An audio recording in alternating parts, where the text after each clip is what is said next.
বিজয়ৰ মাকে যোৱা খণ্ডত পৰীক বিচাৰি আহিছিল আৰু আজিৰ খণ্ডত আমি দেখা পাম পৰী ইমান সোনকালে বিজয়ক কেনেকৈ পাহৰিব পাৰিলে বুলি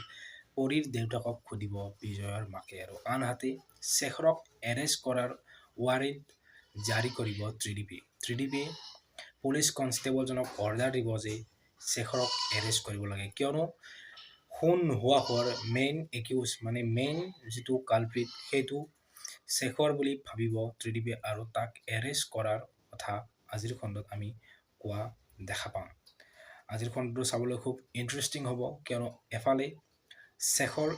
এৰেষ্ট হ'ব আৰু আনফালে পৰীৰ যিটো নতুন জীৱন সেই জীৱনটোত আউল লাগিব পাৰে কাৰণ বিজয়ৰ মাকে পৰীক আকৌ বিচাৰি আহিছে আৰু পৰী এখন নতুন সংসাৰ